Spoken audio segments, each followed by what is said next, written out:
বিসমিল্লাহির রহমানির রহিম। আসসালামু আলাইকুম। আমি জান্নাত। Welcome to my channel. কেমন আছো তোমরা সবাই? আশা করি খুব ভালো আছো। আলহামদুলিল্লাহ আমিও ভালো আছি। বন্ধুরা, ভিডিওটা করতেছিলাম, প্রথম থেকে করতে করতে ভিডিওটা ফট করে কেটে যায়, এই জন্য আবারও শুরু করতে হলো আমাকে। যাই হোক, আমি প্রথমত চিকেনটা খুব সুন্দর করে পরিষ্কার করে ধুয়ে নিয়েছিলাম। তারপরে একটা প্যান বসিয়ে দিয়েছিলাম চুলার উপরে। তারপরে তেলটা দিয়েছি। তেলটা যে গরম হয়ে এসছে, সেখানে 2টা শুকনা লঙ্কা দিয়ে দিয়েছিলাম। শুকনা 2টা লঙ্কা যখন খুব সুন্দর ফোড়নে একটা ফ্লেভার ছেড়েছে, তখন আমি 1 চামচ পরিমাণ আস্ত জিরা দিয়ে দিয়েছিলাম। যখন আস্ত জিরাটাও সুন্দর একটা ফ্লেভার ছেড়ে দেয়, তখন আমি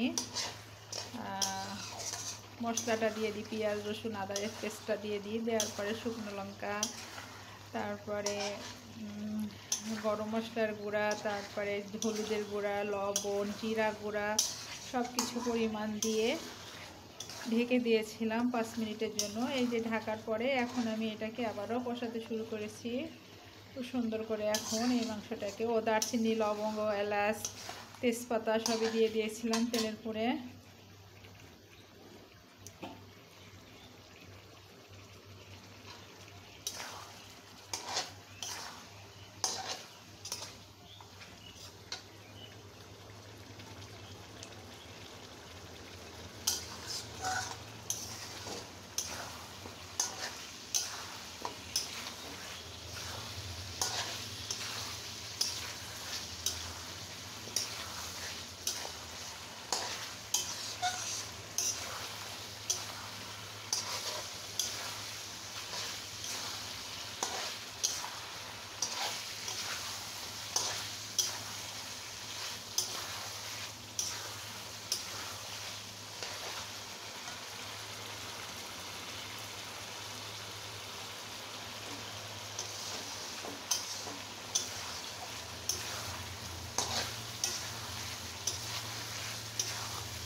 এত সুন্দর একটা মিষ্টি ফ্লেভার ছেড়েছে, মাশাআল্লাহ।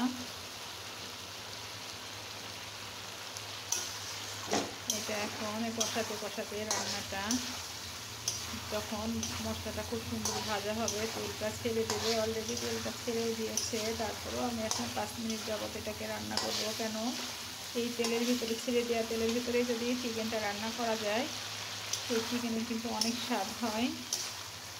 যে তেলটা ছেড়ে দিয়েছে আর তোমরা পানি ঢেলে দিবে, সেই পানির ভিতরে দিলে কিন্তু তেলটা তখন ফস করে উপরে ভেসে উঠবে। আর যখন তেলটা ছেড়ে দেবে, তখন যদি তার ভিতরে 5 মিনিট যাবত রান্না করে নাও, তাহলে কিন্তু তরকারিটা আরও স্বাদ বেশি আসে। তখন ওই তেলেরটা তরকারির ভিতরে চলে যায়, মশলার ফ্লেভারটা সম্পূর্ণ ভিতরে গেলে খাবারটার স্বাদ আসে।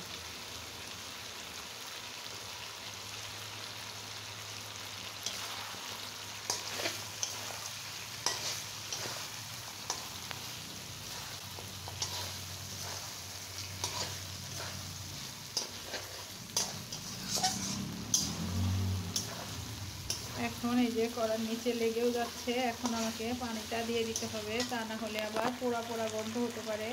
এই জন্য ভাজা অবস্থায় দিয়ে দিচ্ছি পরিমাণ মতো একটু ঝোলের জন্য পানি।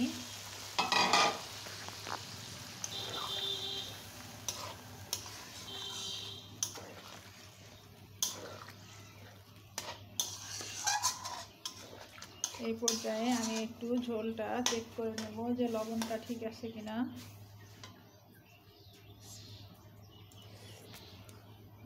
মশলা ঠিক আছে, একদম দেয়া লাগবে না। এখন আমি এটাকে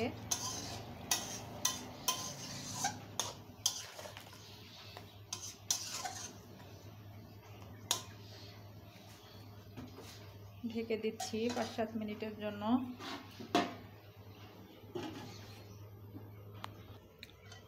বন্ধুরা, দেখতে পাচ্ছ আমার মাংস কষানোটা হয়ে গেছে। মাংস কষা হয়ে গেছে, রান্না কমপ্লিট। আমি এখন তোমাদের পরিবেশন করে দেখাচ্ছি। বন্ধুরা, এই যে চিকেন কষাটা পরিবেশন করে নিয়ে এসেছি। বলো দেখতে কেমন লাগছে। বন্ধুরা, আমার ভিডিও যদি তোমাদের ভালো লেগে থাকে, অবশ্যই লাইক কমেন্ট শেয়ার করে দিও। আর পাশে থাকা বেল আইকনটা অবশ্যই প্রেস করে দিও।